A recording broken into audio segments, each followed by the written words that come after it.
emptiness instead of overflow.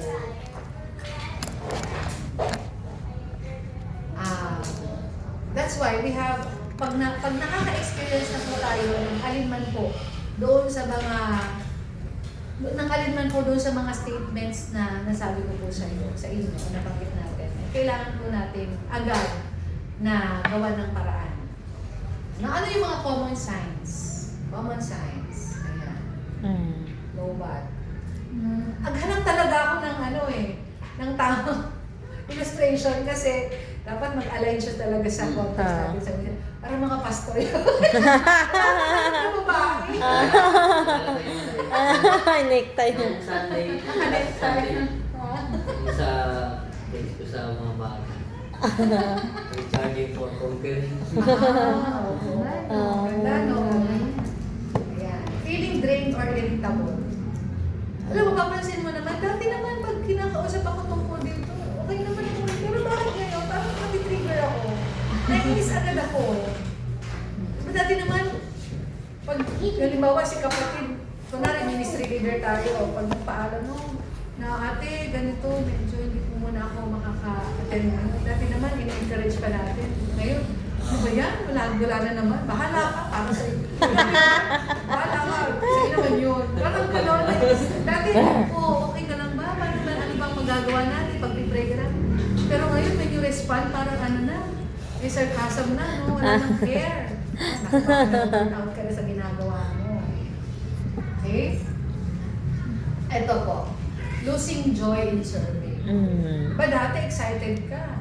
Dati parang hindi mo nararamdaman ng pagod, hindi mo nararamdaman yung offense, diba? Hindi mo nararamdaman na you lack support. Pero ito parang minsan nakikwenta na rin natin kung ano yung ginagawa natin. Diba? Parang dati naman masaya naman ako, pero bakit ganito? Nagaan. Tapos ito, tatawa ko dun. Avoiding responsibilities. Parang ayaw makinig na. Nagpagod Yung ulo. Ayaw na. Ako na naman. Assign na naman sa akin. Hindi na ba tayo matatapos? Nakatapos lang ng conference, meron na naman. Pero nagpapagawa na yun eh.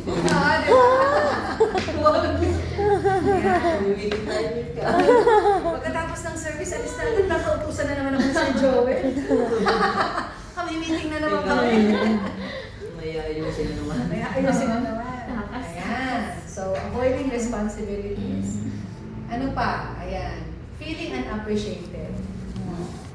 Pero dati naman, kahit hindi ka mapansin, okay lang sa'yo eh. Ayaw mo nga nang napapansin kasi ginagawa mo yun para sa Panginoon. Pero ngayon, ano ba yan? Hindi mo lang. Sa tao na lang. Hindi mo lang nagpasalamat sa akin siguro. Parang wala nang nakaka-appreciate ng ginagawa mo. Sa lahat ng effort na meron ako, parang wala mo nang nag-thank you. Diba? Yan. So, baka, hindi na mo. Sir, we appreciate you, sir. Baka unti-unti na-burn out na tayo. Okay. Ano ba yung causes kasi niya? Yan.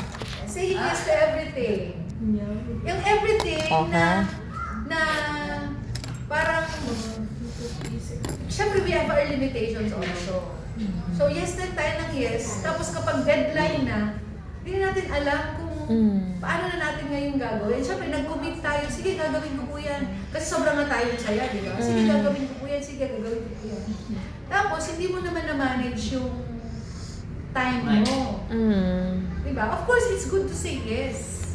Pero when you say yes, you have to always keep that in mind and make sure na magagawa mo siya. Eh, ang nangyayari, nagpo-procrastinate tayo. Tapos nung kailangan na, malapit na, nagsabay-sabay na siya. So, hindi na natin alam paano natin yan i-manage. So, nag-flare up na tayo. Yes. When we say yes to everything, pero we still lack rest and boundaries.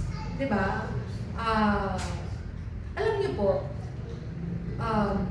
lack rest in a way, ako I would say this, we lack rest in a way that we neglect even yung basic na form of rest natin, which is resting in the Lord. Alam niyo po yung prayer, yung quiet time natin, that's a way to rest. Diba? Nagiging Martha tayo most of the time, na trabaho ng trabaho, for the Lord.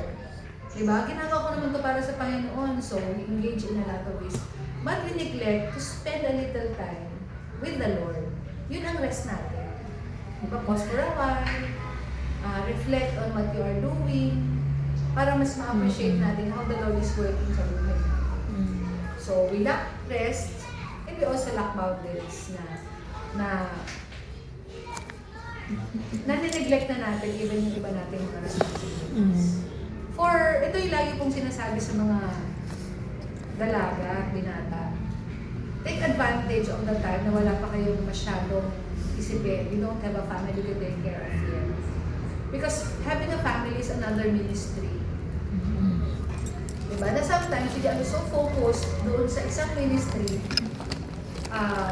lalo sa ating mga may asawa na, pero neglect natin yung isang ministry. At pag nakikita natin, pag nagkakaproblema dito sa ministry ko ito, ayun, that bounces back to us, or parang bumabalik sa atin yung ganun, parang naipaparamdam sa atin o naipapamukha sa atin, uy, may pagkukulang ako. Doon na magsisimula yun. Okay? Ano pa? Try to do things alone. That also causes that. Hindi dahil pinagkatiwala sa binigay sa iyo, ikaw lang ang gagawa. Diba? Kailangan din ask someone to share the load with you. And by that, makakatulong ka rin. Ito po lagi kong sinasabi sa Destiny, mag-train po kayo ng kabataan. Have someone to join you in the ministry. Natutulungan ka at the same time na ano mo rin siya, nag-train mo rin sila. So you are building another life. Okay? Ngayon nagtutulungan na sila. Malapit na po. Wala kayo ba? Wala po sila. And of course, forgetting the wife. Lala ko yung, ba si Pastor? Why? Remember why you are here. Bakit na ba tayo dito? Okay? So, yan po yung mga causes. So, paano ba natin mag-prevent at ma-overcome yan? Meron ba po kayong na-identify ng iba pang causes? Aside from this? Ano po? Ako conscious ako kay Sir Joel. Ano ma'am? Self-esteem? Kung nag-cause yung ano, ano pa? Family problem. Pwede po. Yun nga po. Pwede. Yung Lack of other, rest, or pwede lack of boundaries din. Kasi yun nga po, family is also a ministry. Now, we become too occupied with this ministry. Akala natin yung ministry natin is family persons, ay ito lang. Diba? Tapos na-neglect natin ito, na ministry natin, nagkakaroon ng problema dito. So kapag nagkaroon ng problema, we begin to question ourselves. Panginoon, ginagawa ko naman ang lahat para sa inyo, pero bakit yung pamilya ko ay anting nangyayari? Kasi, hindi natin nabalance. Kasi nga, we say yes to everything. Kahit na hindi na natin kaya o beyond our limitation. Ayun din, trying to do it alone. Kaya when you say yes to everything, you say yes. And if you think you really cannot do it alone and you need someone, pwede niyo pong i-encourage ninyo. And forgetting the one. How to prevent and overcome it? Ayan, rest. Rest po is not laziness. Even Jesus rested. Sabi nga po, lagi kong narinig ito, doon yung sa dati ko pong, yung dati po kasi before we went to Laguna, nasa Batangas po kami, I went sa church school.